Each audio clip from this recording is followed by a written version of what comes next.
And good evening, ladies and gentlemen. Welcome to D.G. Wills Books in La Jolla, California. Tonight, Professor Andrew Feenberg will discuss a book that he has co-edited with William Leiss, The Essential Marcuse, Selected Writings of Philosopher and Social Critic Herbert Marcuse. Andrew Feenberg is Canada Research Chair in Philosophy of Technology in the School of Communication at Simon Fraser University in Vancouver. He also taught for many years in the philosophy department at San Diego State University, as well as Duke University, SUNY Buffalo, University of California at San Diego and Irvine, the Sorbonne, the University of Paris, University of Tokyo, and others. His books include Lukács, Marx, and the Sources of Critical Theory, Critical Theory of Technology, Alternative Modernity, Questioning Technology, Heidegger and Marcuse, and When Poetry Ruled the Streets, the French May Events of 1968. He has as well edited a number of books on the philosophy of technology. The Essential Marcuse provides an overview of Herbert Marcuse's 4 decades of political and philosophical criticism. An incredibly influential radical philosopher of the 1960s, Herbert Marcuse was also a major contributor to the development of the Frankfurt School of Theodor Adorno, Max Horkheimer, and Walter Benjamin. The Essential Marcuse includes key essays from the 1930s on Karl Marx, later philosophical writings on Sigmund Freud and existentialism, and political essays from the 1960s and 70s on the technocratic threat of one-dimensional society. Every essay illuminates a different aspect of Marcuse's complex thinking on the social and scholarly issues of his day, while offering fascinating ways of considering the contemporary experience. Ladies and gentlemen, Professor Andrew Feenberg.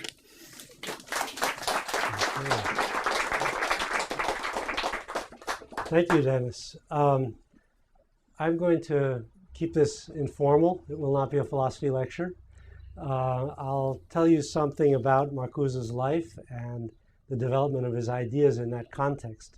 And I think that's the most interesting way to present him here tonight. He was born in Berlin in 1898.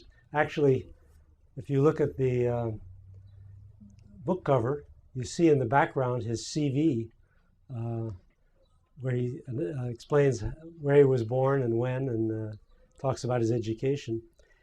His father was a businessman. He came from a assimilated Jewish family in Berlin. And at that time, it was relatively comfortable to be Jewish in Germany. It was not a big issue, although I guess it was a small issue. The assimilation was so complete, Marcuse once told me that in the evenings on Friday, he could hear mothers in his neighborhood calling out, Brunhilde, Siegfried, Shabbat. This may be a slight exaggeration, but I think it is true that German Jews felt quite secure and successful at the end of the 19th, beginning of the 20th century. World War I, of course, changed everything. In 1914, the socialist movement split up and supported each national government in attempting to kill off its neighbors. And a tremendous disaster struck. Tens of millions of people died in the war. Marcuse was a little young, but he was drafted at the end of the war and luckily did not have to go to the front. When the war finally did end and Germany essentially collapsed, there were socialist revolutions in parts of the country, and Marcuse, as a young socialist intellectual, participated in uniform. He was elected to the Soldiers' Council in Berlin, which was supposed to reconstitute the army as a people's army. The same sort of thing that you had in Russia a little earlier. They called them Soviets in Russia. But this turned out not to be such a good experience. The Socialist Workers' Soldiers' Council had as its first duty the election of officers. And instead of choosing officers that shared its ideological views, it reelected all the old officers. All those Prussian Junkers came through with flying colors. And Marcuse told me that this was really when he began to get the idea it was going to be more difficult. Uh, he didn't pursue his academic career immediately. He went into business with a partner. They had an antiquarian bookstore in Berlin, and he was involved in various sort of radical aesthetic movements and publications. But in 1927, a book was published that changed his life. This was Being in Time, the classic philosophic work of Martin Heidegger. Heidegger was a German philosopher who is often considered one of the most important, perhaps the most important 20th century philosopher. And this book is his major work. Marcuse read this book and got all excited and decided to go back to college. And he went to Freiburg and registered to do his a second doctorate, the way that things are in Germany. You do two, or you did two anyway in those days, with Heidegger. He was appointed as an assistant to Heidegger and attended all his seminars, and in fact kept such good transcripts of the seminars that his notes are used sometimes in the publication of Heidegger's early work. But he didn't exactly agree with Heidegger. There was a little gap there. Heidegger was one of the founders of 20th century existentialism. He believed that people made their own meanings, and they made the meanings of the world they were in. Meanings were not given by God or nature, but were something that people had to construct for themselves. But he also believed that most people don't engage very actively in this process, and he distinguished between merely conforming to the views of the mass and making an individual response, an authentic response. And he called this the difference between inauthenticity and authenticity. I think this is the idea that got Marcuse so excited. The reason is that the Marxism, which he had learned as a student and which had shaped his socialist views, lacked a theory of class consciousness, a theory of revolution. The assumption was that workers would see that their interests lay in making a socialist revolution, and so they would do so. But that's not very realistic. People don't make revolutions in order to pursue an economic interest. There has to be a much larger purpose in their risking their lives than economic interest. And somehow the Marxists of that time had just failed to think this through. And they ended up with very reformist ideas. Workers would end up winning the elections and so on. None of this was actually working right. And the cause of socialism seemed fairly hopeless.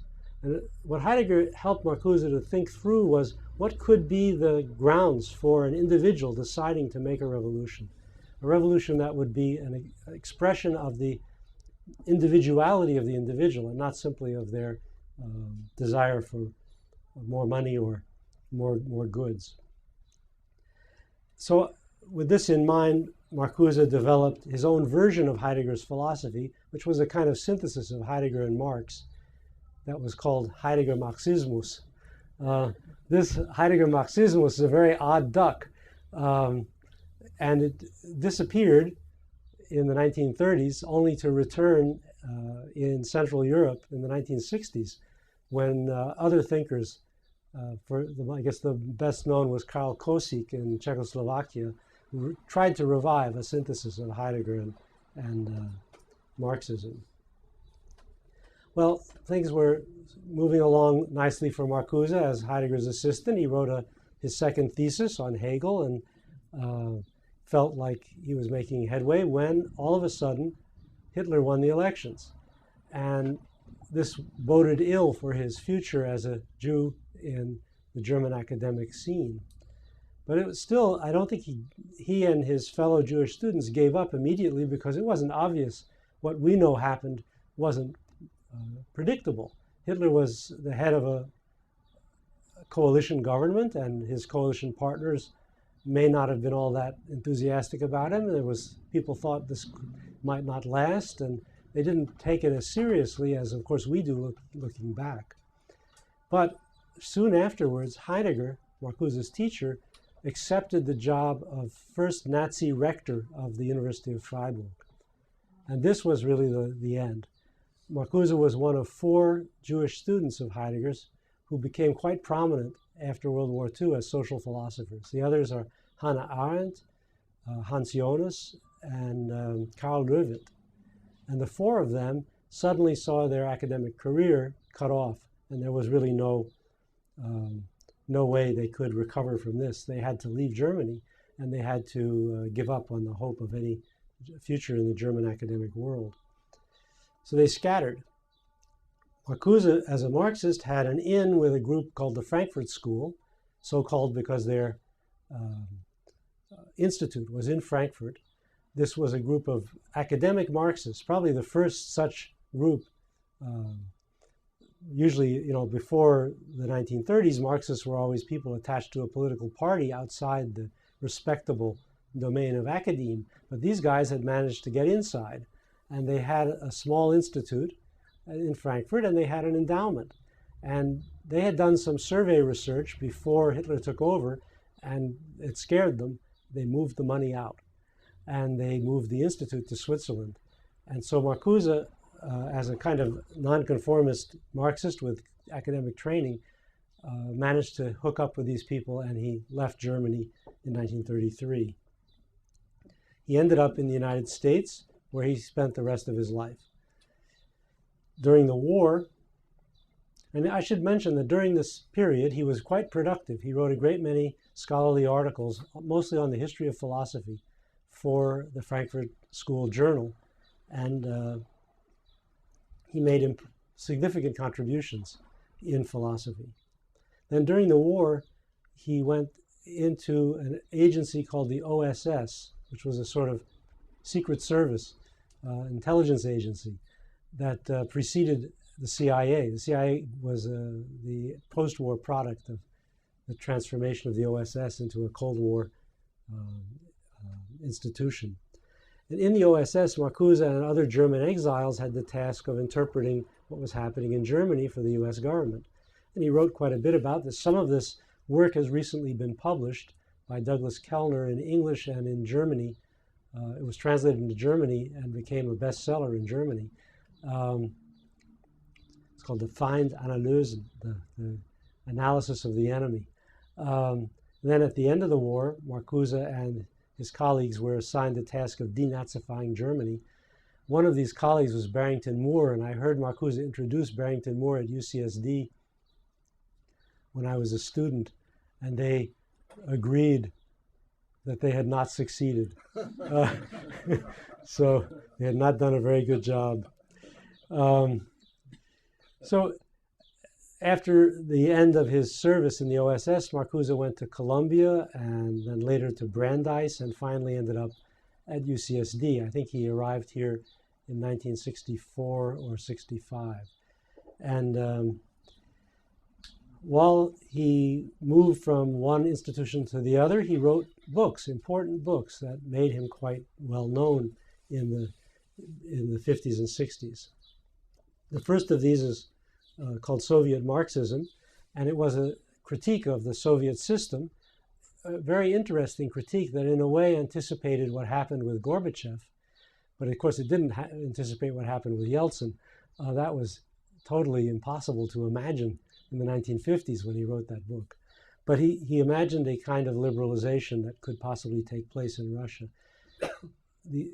An innovation in this book was to treat Russia and the United States as both advanced industrial societies rather than to remain committed to some distinction of socialist and capitalist. He saw them both as sharing a similar structure. And this becomes much more important in One-Dimensional Man, which I'll talk about in a minute. The second important book he wrote was Eros and Civilization. This was a kind of Marxist reconstruction of Freudian psychoanalysis. I tried briefly to describe the central point. In psychoanalysis, Freud argued, in the psychoanalytic theory, Freud argued that human beings are born with drives. These drives are oriented toward pleasure, and so they are ruled in their infancy by what he called the pleasure principle. This has to be checked eventually by the development of an ego, which puts the human being in touch with reality, and a reality principle then emerges as people mature, which controls their drives. And this has both good and bad effects. The good effect is that it makes it possible for people to live in society.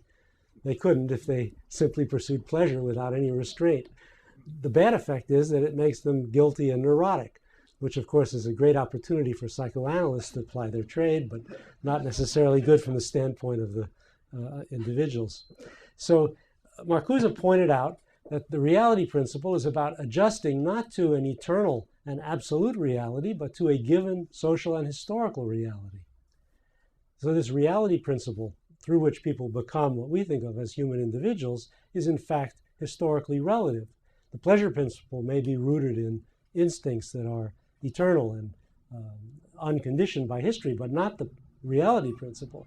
And this reality principle is then so shaped as to transform the energies of the individuals into productive resources for society.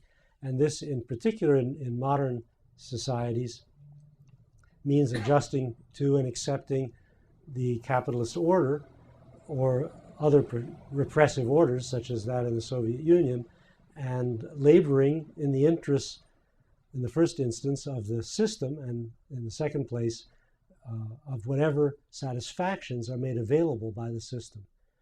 And those satisfactions are also historically relative. People could pursue pleasure in other ways, but they pursue it in the ways that are permitted and encouraged by the system.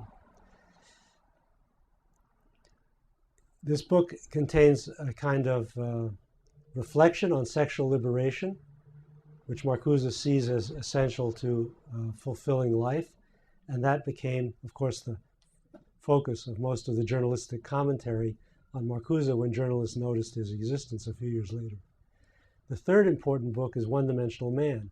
And this was a book that came out just before I arrived in San Diego to study with Marcuse. And this book describes advanced industrial society as a kind of dystopia, like Brave New World, where people have bought into the system. They are completely propagandized and not just share the opinions they're supposed to share, but also the dispositions, the impulses, the conceptual and even physical habits that adapt them to life in a advanced industrial society. Their pleasures have become consumer goods. Their lives are devoted to alienated work, and all this in a society that is so rich and prosperous that it could offer them a much better life. And the surplus aggression produced by this condition is expressed in racism and imperialism. Marcuse wrote about the Vietnam War, and his analysis, I think, was very perspicuous and still could be applied to the events we're living today. Well, Marcuse didn't, in this book, completely despair. The last part outlines his ideas about how society could be reformed to be a better society. And the outline involves transformations of technology and science, which he sees as focally involved, centrally involved in what has gone wrong. They've become involved because the technology is also historical. It's not simply the result of the latest, greatest invention. It's shaped by the demands of society into the technology of a particular era and a particular set of social requirements and economic requirements. It's a source of power for the people with power, and also a source of legitimacy for their regime. Because if you say progress is our most important product, then anyone who challenges the given technical and scientific disposition looks like a reactionary, and their voice can be silenced. So Marcuse hoped to open up the question of progress to debate. It wasn't that he wanted to go back to the woods. He thought that progress could be organized differently, that economic and technical development could take a different direction that would be liberating. And so he called for this at the end of the book without much hope that it could happen, since he had so successfully described the destruction of all sources of opposition in the earlier parts of the book. Well, this brings me to my own entry into the story. around this time I was looking for a graduate school. I didn't have a very good idea where to go because I wanted to study what is called continental philosophy, that's to say 20th century European philosophy, and that was not taught in very many universities in the United States at that time.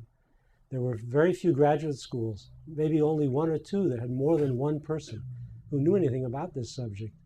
And so I was kind of desperate. And a friend of mine who was better informed than me told me that I should apply to UCSD because there was a new philosophy department there that was going to be open to continental philosophy. And so, well, I asked, who's there? And he said, Herbert Marcuse. And I said, oh, who's that? And he said, well, he's a German Marxist philosopher who writes about Freud. And he went into all the things I've just described to you. And I just shook my head in disbelief. I said, any place crazy enough to hire that guy is crazy enough for me. And I sent off my application right away. And I got in and went to UCSD. And there I remember the first term I took a reading course with Marcuse in Being in Time. I can't remember anything about what we discussed except that we disagreed on the interpretation. So that was the beginning of my work with Marcuse and a friendship that lasted until his death. Soon after I arrived, the student movement began. Actually, it began a little bit before I arrived in Berkeley in 1964. Some of you may recall the free speech movement. Students wanted to be able to protest racism and the war in Vietnam on the Berkeley campus and were told they couldn't. And so they occupied the administration building.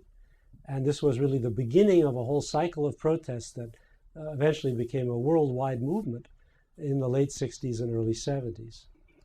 And these student protests echoed throughout the American academic world, especially, of course, in California, because we all went up to Telegraph Avenue to buy our books, and we knew people there, and they came down to infect us with their enthusiasm. And we had several graduate students who came to study with Marcuse straight from the barricades. And so Marcuse played a role in all this.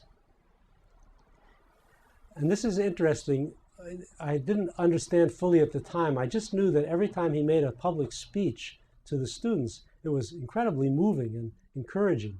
And I realized eventually he's the granddaddy of the revolution, right? The generation of the fathers was the generation that had fought in World War II, that was more or less successful after World War II and content with American life, even though many of our parents knew that there were things that there were problems and so on, but a really radical refusal of America was not available in that generation. At least we didn't know anyone like that.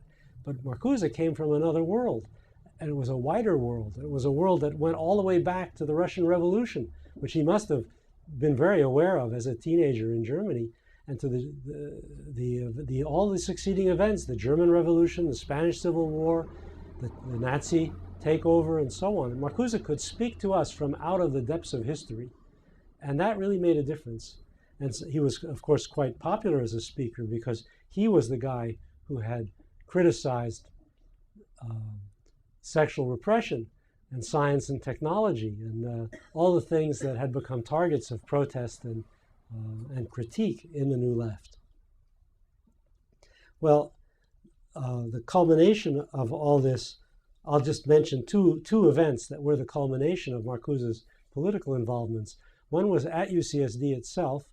His students included a young black woman named Angela Davis, and she and some other people led a struggle to create a third college on campus called Lumumba Zapata College. And yes, this was to be a third world college oriented toward the problems of minorities in the United States and underdeveloped countries in the rest of the world. And it was to have a overt oppositional agenda, not exactly the sort of thing you'd expect to go over big in San Diego in 1967 or 68. So they had no luck with the administration and eventually occupied the administration building. And to do that, they had to get in the front door of the administration building, which was locked, and somebody broke the door so they could get in. And eventually they were, of course, expelled. These things always end. And The chancellor was very upset, he claimed, because the door had been broken. And he insisted that somebody has to pay for my door. And a few days later, a money order arrived. I think it was for $55, something like that, to replace the glass in the door. And there's an interview with the chancellor where he says, I knew that was Herbert who sent me that money. So I think Marcuse was thinking, well, it's the people's property after all. You know, sometimes you have to break the door, but then you have to fix it. So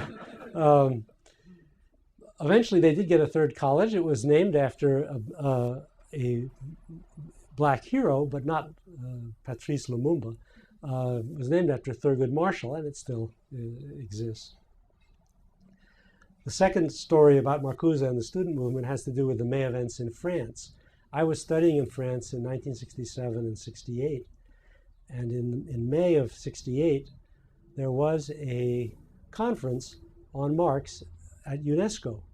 And Marcuse, along with scholars from many other countries, arrived to participate. And this just so happened to coincide with a student revolt that was starting up in Paris at the time. No one really knew what was going to happen in the early days of May, but it eventually grew to be the largest student movement in the history of the Western world. Hundreds of thousands of students participated, and eventually 10 million workers went on strike, closed down the whole country, and France was in chaos for a month, and they practically overthrew the government. So Marcuse was there at the beginning, and just before he arrived, a newspaper had published an article called, with the title, Marcuse, Gourou des étudiants en révolte. Marcuse, the guru of the students in revolt. So Marcuse was suddenly far more famous than he'd ever been before. And he wasn't used to it. When we arrived at UNESCO together that first day, journalists were clustering around him with TV cameras and tape recorders, and they all wanted interviews, and he looked really nervous. He was not happy with this at all. And one young journalist came up to me and he said, the professor looks really unhappy. Maybe I can take him somewhere. I promise not to ask him any questions. I have a car. Turned out it was a fellow who later on became the leading right-wing news anchor in France, Jean-Pierre Elkabbach. But at the moment he was a young guy, and this looked like a fun thing to do, and we did it. I asked Marcuse, do you want to get out of here? He said, yes, let's get out of here. So we got in the car, and Elkabbach said, where do you want to go? And he said, I want to meet the North Vietnamese delegation. And remember, the Paris peace talks had just begun in Paris, and so we drove to the Lutetia Hotel, and they sent down someone to talk to Marcuse. And a little guy came down, straight out of the jungle, I'm sure, and he opened the conversation by complimenting Marcuse on his great age, which didn't go over big. But they had an interesting discussion, and Marcuse told him, the one thing I remember clearly from the discussion was Marcuse saying, don't count on the American working class to end this war.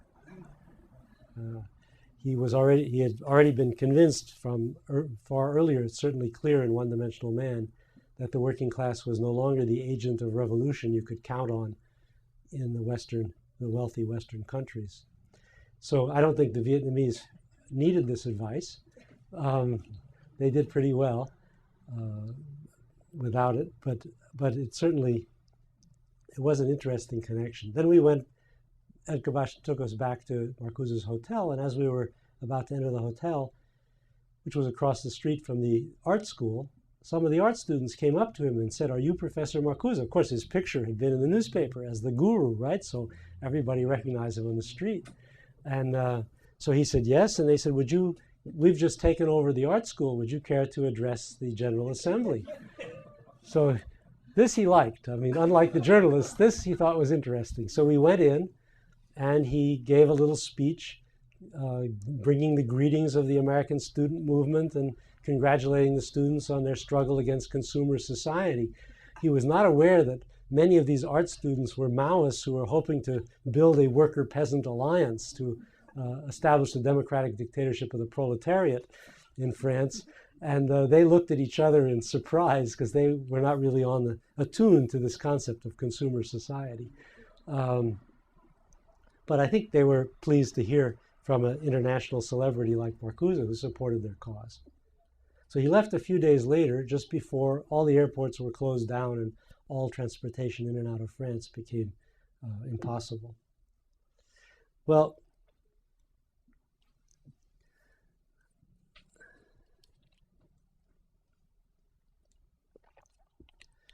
these events in France and in the United States inspired Marcuse to write his most optimistic book, probably his only optimistic book. It's called An Essay on Liberation. And in this book, he projected a revolution, not a revolution of students, which of course don't have that power, but of a kind of utopian vision of a revolution in advanced industrial societies on the basis of the general realization by the populations that the structure of the system is absurd. The wealth is so great, the opportunities for fulfilling life so enormous, that to maintain the system in the straitjacket of traditional capitalism, the constant struggle for survival with huge differences in wealth and condition, simply made no more sense. And this absurdity had become available to students and other marginal groups, not just at the level of opinion. It wasn't just that they said this is absurd, but at the somatic level, at the level of their feelings and impulses and dispositions. So they could no longer stand to engage in the rat race and to live the way they were supposed to live in the society. And this led then to a new conception of revolution that I think in many ways goes back to that original theme of authenticity that he picked up from Heidegger. It's a solution to the problem of class consciousness that Marxism has never really been able to solve adequately. Well, I'm going to end soon. After this, there are a number of political events that occur that led to Marcuse being fired from UCSD. For one thing, he had a student, Angela Davis, who was a very radical black student who at one point joined the Communist Party and became quite prominent in radical circles. She visited a Black Panther in prison, and when he broke out later, she was charged with supplying him with a gun. She was on the 10 most wanted list and hunted for months by the FBI and eventually caught. And during this time, Marcuse defended her. And this made him more prominent than ever, but not in a way that garnered him a lot of favor from the government of the state of California. Eventually, Angela was acquitted. So the charges against her were not supported by evidence, and Marcuse had been right to keep faith with her and believe in her innocence all along and defend her. But that, of course, did not rebound to his credit in the minds of people who regretted her acquittal for one reason or another. So he made a lot of powerful enemies in that period. And then he made a speech on a panel in New York at a conference that for some reason got picked up by the newspapers. And it was no different from many other speeches he'd made, but it came to the attention of the San Diego Union. Editorials were written about this dangerous communist who was poisoning the minds of the students. The American Legion hung Marcuse in effigy in front of the city hall and offered to buy out his contract. The chancellor rejected this as an absurd offer. He said, "You don't buy out the contract of a professor like a football player." And of course he was right. That's not the way you get rid of university professors. He defended Marcuse for a year, but in the second year, a way was found to gracefully separate Marcuse from the institution, and he ceased to be a professor at UCSD. Fortunately, the arrangements under which he was eased out permitted him to finish with his current students, of whom I was one. So I was able to get my PhD writing a dissertation for Marcuse, even though he was forbidden from teaching on the campus. Of course, this didn't shut him up. He traveled all over the world. He was quite famous, probably maybe one of the two most famous philosophers, three most famous philosophers in the world in the 70s. And he traveled around the world giving lectures, and he was an important figure in the intellectual world. But he was no longer a teacher in the university. In his last years, Marcuse became more pessimistic. The movement died out. Marcuse wrote a book in which he talked about what he called the preventive counter-revolution, say the mobilization of the right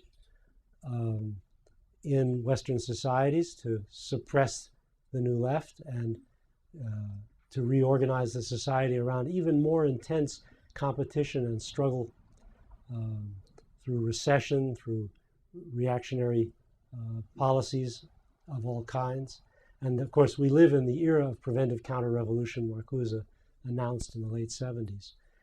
And soon after that, he published his last book called The Aesthetic Dimension, which really represents a retreat into art as the last domain of imaginative freedom.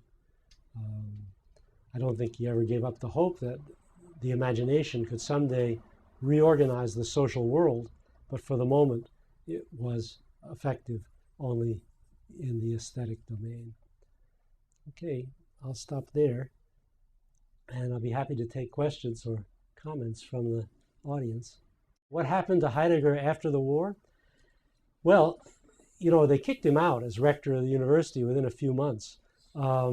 He had a fantasy. I mean, the guy was not really living on this planet. He had this fantasy of what National Socialism was that just didn't have anything to do with the real thing.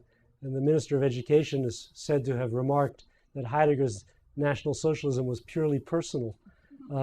So he had to resign, I think, after 7 or 8 months, not having actually achieved anything except to discredit himself. And then he remained, I think he remained enthusiastic about the idea of a National Socialist revolution, even though he saw increasingly that it wasn't being realized in the form he had hoped by the National Socialists. And after World War II, he was one of the people who got denazified.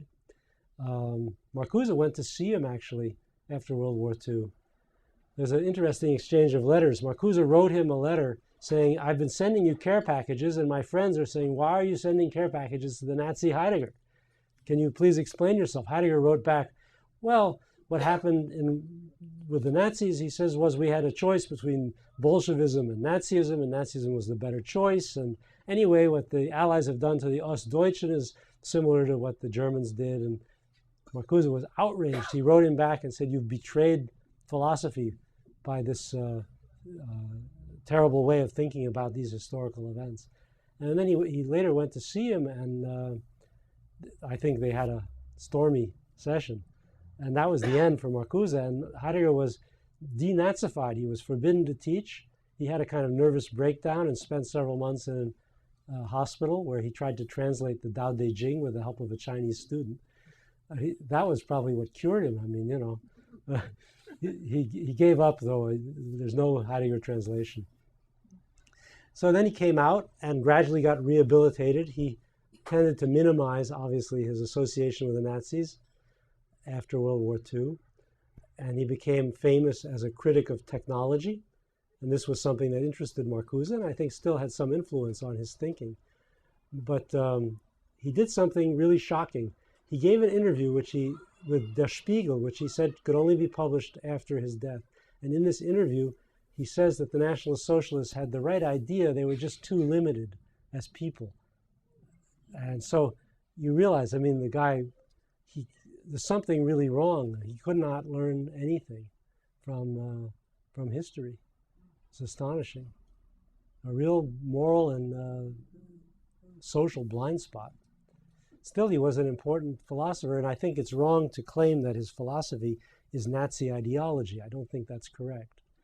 Question from that lady? Yeah, 3 quick questions. I don't know if your answers will be quick too. Compare him to Hannah Arendt in terms of Jewish identity and relationships with Heidegger. That's 1A and 1B. Sartre as a Heideggerian and a Marxist. And then the breakup of SDS in 1969, how he saw that. Well, Hannah Arendt and Marcuse were, of course, students at the same time. but she was much more loyal to Heidegger's thinking than Marcuse. And the break which Marcuse made in 1933, she never made. So there's no document of hers like Marcuse's very violently critical essay. I think it came out in like 1934, in which he attacks Heidegger's existentialism. And I don't think there was any love lost between them. I think Hannah Arendt and the Frankfurt School hated each other. Like, you know, but that's par for the course with German intellectual exiles in the US, so nothing unusual about that. So the first question about the relation of Marcuse and Hannah Arendt, I think, is easily answered. The second one? Sartre's combination of Marxism and Heidegger. Well, Marcuse wrote a very important and interesting critique of Sartre's being and nothingness in the 1940s. It's a wonderful essay. It's included in the book in case you want to read it. It's right there. And at that time, he observed that in Sartre's being and nothingness, as with other existentialist works, human beings were interpreted in ontological, human life is interpreted in ontological terms. That is to say, in terms that were timeless. And so no real account of history was possible from the standpoint of this existentialist work. And this, of course, he would have argued was also true of Heidegger's being in time. But then later on, Marcuse appreciated Heidegger's political radicalism.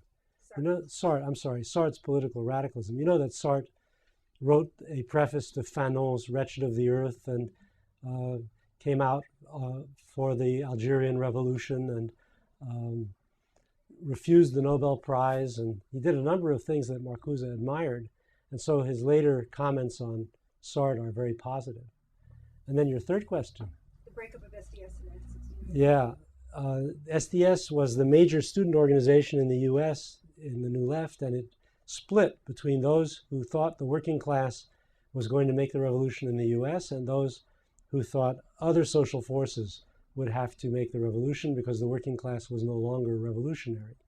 And obviously, the Marcuse's side in that dispute was clear, and he was invoked by the opponents of the working class wing of the movement as sanction for their views. So he played a small intellectual role in the events of the New Left, including that one. You know, there's an interview with him where he's asked later on what he thinks about the student movement, and he says, the interviewer says, "Have they gone beyond you, Professor Marcuse?" And he says, "They have gone beneath me, they have gone above me, and they have gone beyond me." So, and he explains that it's a kind of coincidence that his thinking should converge with theirs at a certain moment in history, and he shouldn't be thought of really as a political figure. Of course, that hasn't prevented people from thinking of him as a political figure and forgetting him as a political figure too. Well, the questions are about Marcuse's relation to Gramsci. Gramsci was a theoretician of a kind of Leninist theoretician of the communist revolution, communist movement in Italy. And so there wasn't really much connection. Now, in recent years, French intellectuals have transformed Gramsci, so he's completely unrecognizable, and he's become a thinker whose ideas are disconnected from the movement of the proletariat and have a sort of postmodern veneer. And it would never have occurred to Marcuse to transform Gramsci in this way. If he had an idea, he could express it without doing that. So I don't see any real connection. I don't see how that connection could be made without distorting Gramsci's thought drastically. Yes, these are good questions. Marcuse did not have a strategy for defending the academic freedom of radicals in the university. He wasn't a strategic thinker. That wasn't the level at which he operated. In fact, I mean, he believed the university enjoyed a certain independence of other institutions in the society, and that should be defended. the university should not be integrated to society, but on the contrary, it should maintain its autonomy and provide a cover under which ideas, even unpopular ideas, could be discussed. So he was in a sense, you could say his ideas about the defense of radical faculty were the conventional ideas about academic freedom that most faculty entertained, except with the possible exception of those doing military research who were inconvenienced by the views of people like Marcuse. As for the second question, there are fashions in the academic world, and Marcuse was at one time very fashionable, and that enabled him to sell hundreds of thousands of copies of books that most of the purchasers couldn't understand. But they probably got some inspiration from at least, reading a few pages and holding it in their hands. And then, of course, it also meant that the lesser number, the thousands or tens of thousands who could understand it, knew it was important and got a hold of the books. Today, the fashion has shifted, and Marcuse is not fashionable anymore, so it's much harder for people to find their way to his books, people who would be interested if they knew about him. I think that much of what is currently fashionable is not politically, on the left in the academic world, is not very useful politically and not very inspiring. It's very complicated, it's overly rhetorical, overly jargonized, and just not much in touch with anything actually happening that anyone's actually feeling, except very small minorities of people engaged in certain kinds of, of academic dissent from their discipline. So I'm sort of disappointed in the direction fashion has taken in the academic world, but there are still a few people who will assign Marcuse in a class, and there's at UCLA, there's Douglas Kellner, who's written a lot about Marcuse, and if you have a chance, you can take a class with him. In classes on the Frankfurt School, sometimes some texts of Marcuse's are assigned. I found when I assign One-Dimensional Man, and I ask the students, does this seem up to date to you? And they say, oh yes, the only thing that seems out of date to them is this place called the Soviet Union. But otherwise, it really rings true to experience today. So we haven't really made much progress since the 60s, except maybe there are more people who feel that way now than there were then. As for my own work, I focused primarily on the problems of technology, and I've extended and in some ways modified that aspect of Marcuse's work. He was the one member of the Frankfurt School who actually wrote something important, significant about technology. So as he has gone out of fashion and other Frankfurt School people have come into fashion, the theme of technology has dropped out of discussion of the Frankfurt School.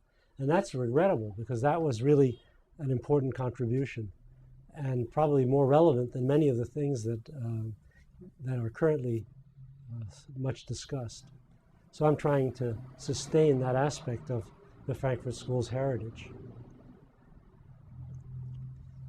Yes? Yeah, in about 1975, chair in the philosophy department, Fred Olafson, interviewed Marcuse about his relationship to Heidegger. And I don't know if this text, but there was a video that people would see. And in that, Olafson was attempting to sort of get Marcuse to stress and emphasize the influence of Heidegger on him and continuities in their thought. And Marcuse characterized Heidegger in the following terms. He said that Heidegger's categories for understanding human beings and human being itself were fascist and totalitarian categories. That it wasn't, the problem wasn't a matter of Heidegger's relationship, to the Nazis in particular. The problem was that the basic structure of his thought was authoritarian and proto-fascist itself. So I wonder if you have any thoughts about that way that Marcuse came to think about Heidegger. The interview is in here. Yeah. So we can actually find the passage. I think what he was, the interview is not really all that accurate. I mean, his memory was not all that accurate. He said that in the beginning he had few reservations about Heidegger. But in fact, he wrote things in his Heidegger Marxismus phase which were quite critical. There's a passage, for example, in which he says, does Dasein, the word for human being in Heidegger, have the same relation to the world, whether he says, Dasein does not have the same relation to the world if he is a peasant rather than a bourgeois, a shopkeeper rather than a government functionary. And he says, in other words, the relation to the world, this fundamental ontological relation, is socially relative. And he says, this is an insight that Heidegger does not even approach. So this is like in 1929 when he's Heidegger's assistant. He's very critical. And here, he's too critical.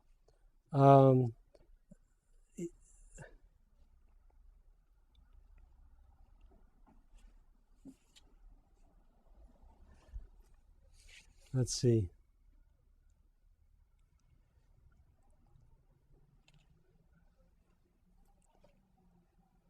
I can't quickly find where he said, but basically what he says was the categories under which Heidegger analyzes human being are the negative ones: anxiety, boredom, death, where there's no place for joy.